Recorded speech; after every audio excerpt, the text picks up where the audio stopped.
Satu hari serombongan ibu-ibu pernah datang menghadap Rasul mengajukan satu resolusi, protes kalau bahasa kita sekarang. Ya Rasul, ada apa bu? Kalau laki-laki sih enak.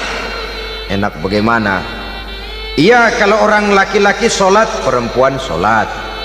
Laki-laki puasa, perempuan puasa. Laki-laki pergi haji, perempuan pergi haji. Laki-laki menuntut ilmu, perempuan bisa menuntut ilmu. Tapi kalau laki-laki pergi jihad, perang membela agama, kami perempuan tidak bisa ikut jihad perang di medan pertempuran. Padahal pahala jihad sangat besar dan kami ingin mendapat pahala jihad. Tidak adil kalau begini ya Rasul, izinkan kami pergi jihad. Ini perempuan di zaman Rasul, kalau ada kebaikan tidak bisa ikut, rasanya rugi bukan main, lalu protes. Apa jawab Rasul? Beliau senyum. Ibu-ibu jangan khawatir, walaupun ibu-ibu tidak maju ke medan perang, ada ibadah yang pahalanya sama dengan pahala jihad itu. Apa ya Rasul? Beliau menjawab, jihadukunna fi baitikunna. Jihadnya ibu-ibu, jihadnya kaum wanita adalah di rumah tangganya sebagai istri, memasak makanan suaminya, mencuci pakaian istrinya, mengasuh, merawat dan membesarkan anak-anaknya.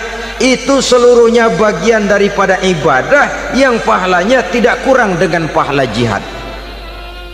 Kenapa? Al-Quran itu memberikan sesuatu sesuai dengan kedudukannya. Kalau perempuan pergi perang jihad membela agama, musuhnya laki semua, kayak apa perangnya? Itu musuhnya bisa nggak mau pakai pedang, perangnya udah gulat aja udah. Sehingga Rasul lalu memberikan satu jalan keluar yang membuat wanita-wanita itu lega. Jihadukunna fi baitikunna. Ibu-ibu sih tidak usah khawatir, jihad ibu adalah di rumah tangga ibu-ibu semua. Sejak bangun tidur sampai tidur kembali, nyaris kaum ibu itu 24 jam pekerjaannya. Sebagai istri, dia melaksanakan jihad di rumah tangganya.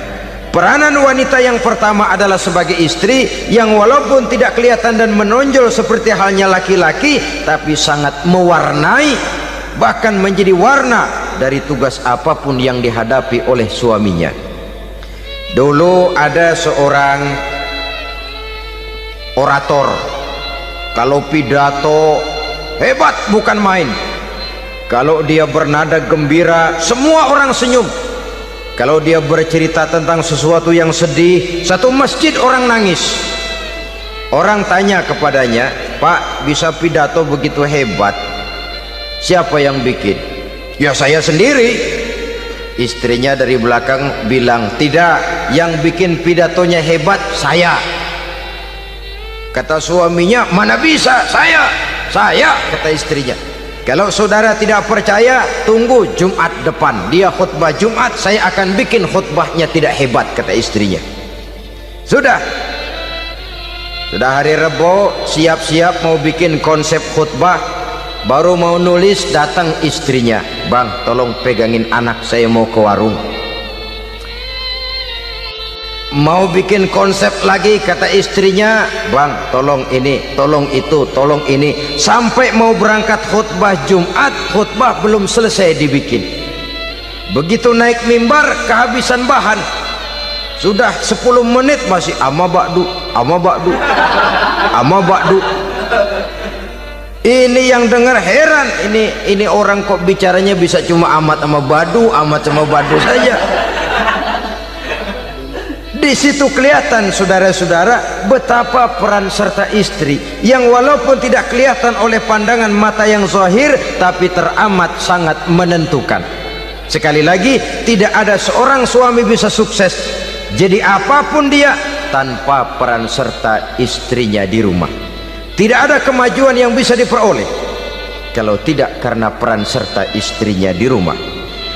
Tidak ada kesuksesan yang bisa diraih tanpa keikutsertaan daripada istrinya di rumah. Walaupun suaminya yang dikenal orang, suaminya yang dipuji orang, suaminya yang disanjung orang, bagian besar tetaplah saham dan andil daripada istrinya yang di rumah itu. Ini makna an-nisa imadul bilad. Wanita adalah tiang negara. Jikalau baik wanita, baik negara. Jikalau rusak wanita, hancur negara. Karena wanita, negeri Sabah menjadi terkenal tentram, aman, wawasan politiknya luas. Seorang semacam Cleopatra bisa menaklukkan Julius Caesar. Dan begitu selanjutnya. Banyak cerita-cerita betapa wanita yang berperan di belakang layar ini bahkan bisa menggoyangkan negara. Bahkan yang paling dekat saja contoh dengan kita, Senator Gary Hart.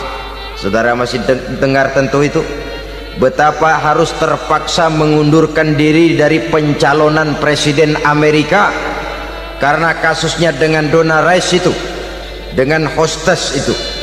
Betapa di sini seorang perempuan atau seorang wanita sanggup membongkar seseorang yang punya masa depan ceria untuk menuju kursi kepresidenan dari suatu negara adidaya seperti Amerika, bisa gagal berantakan karena skandalnya itu.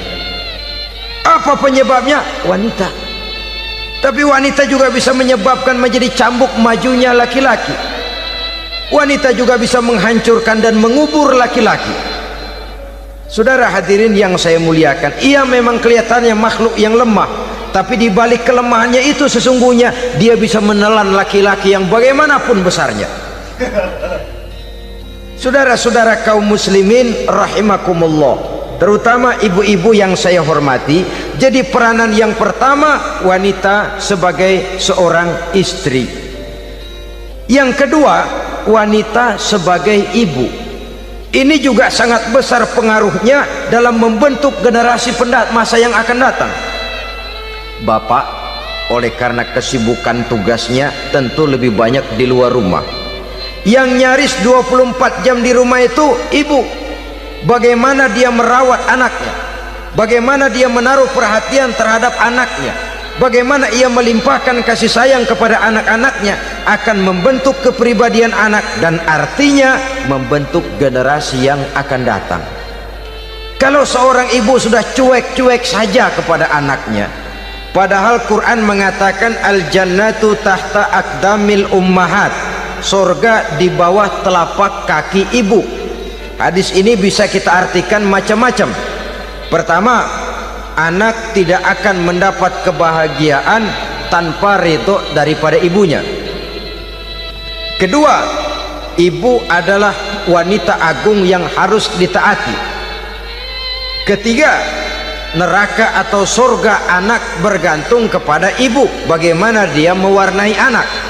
Kalau ibunya cuek-cuek saja sama anaknya, dan sering jadi contoh klasik, kalau anak ayamnya beduk maghrib belum pulang, satu RT dicariin, hansip diundang, kalau perlu dan ramil dilaporin. Tapi kalau anak gadisnya jam 12 tengah malam belum pulang, ibu tenang-tenang saja Pak. Tidak tergerak dan tidak tertarik hatinya. Ya tentu tidak semua. Kalau sudah begitu, bukankah hakikatnya ibu sudah menciptakan neraka buat anaknya sendiri? Khalil Gibran dalam satu tamsil yang indah pernah mengatakan, kalau kita diberikan sebutir mutiara, sebutir intan, dan intan itu sebutirnya sebesar telur ayam, benda yang sangat langka dan berharga, tentu kita sayang intan atau mutiara itu. Kita jaga baik-baik, kita simpan dalam kotak, kotaknya kita kunci, kotak itu kita simpan di dalam lemari, lemarinya kita kunci lagi, lemarinya ada di dalam kamar, kamarnya pakai pintu, pintunya kita kunci lagi, kamar itu ada dalam rumah, rumahnya pakai pintu dikunci lagi, kemudian rumahnya pakai pintu gerbang besar, gerbangnya juga digembok lagi. Untuk menjaga intan itu jangan sampai hilang, begitu usaha kita berlapis-lapis. Dan intan itu sudah diberikan kepada kita, kata Khalil Gibran. Apa dia? Anak-anak yang diamanahkan Allah kepada kita. Itu intan-intan mahal, itu mutiara-mutiara pilihan yang dititipkan dan diamanahkan untuk kita jaga sebaik-baiknya. Haruskah dia sia-sia di tangan kita?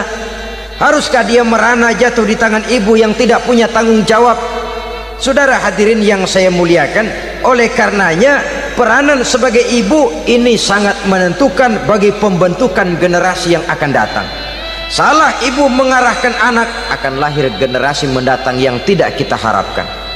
Sehingga Nabi bersabda, kullu mauludin yuladu 'alal fitrah fa abawaihi yuhawwidanihi aw yunassiranihi aw yumajjisanihi. Setiap bayi dilahirkan dalam keadaan suci, setiap bayi dilahirkan dalam keadaan bersih, tidak punya dosa. Islam tidak mengenal dosa warisan. Semua saja bayi lahir dalam keadaan suci dan bersih. Kalau demikian lalu bagaimana? Kata Nabi, ibu bapaknya lah yang kelak akan menjadikan anak itu sebagai Yahudi, yang kelak menjadikan itu anak itu sebagai Nasrani, atau menjadikan anak itu sebagai Majusi. Ibu bapaknya yang mewarnai anak. Ibaratnya anak itu kertas putih, mau ditulis tinta hijau warnanya hijau, mau ditulis tinta merah warnanya merah, mau ditulis tinta hitam pun warnanya hitam. Oleh karena itu pembentukan anak yang soleh secara mental sesungguhnya sudah diwarnai oleh kebiasaan ibu bapak dalam pergaulan di rumah tangganya secara mental. Sehingga dengan demikian saudara-saudara, salah kaprah ibu dalam mengarahkan anak-anaknya akan melahirkan generasi penerus yang sungguh-sungguh tidak kita harapkan, dan pada gilirannya akan membahayakan perkembangan bangsa dan negara, membahayakan kita sebagai suatu umat. Apalagi sekarang ini masih banyak orang-orang muslim, orang-orang tua muslim yang kadang-kadang menyekolahkan anaknya di sekolah yang membahayakan akidahnya, mematikan imannya, menghancurkan tauhidnya. Pokoknya asal bonafid keluar sekolah ada jaminan lapangan kerja, perkara anak mau kafir mau murtad bukan urusan. Alangkah ironi dan sangat menyedihkan.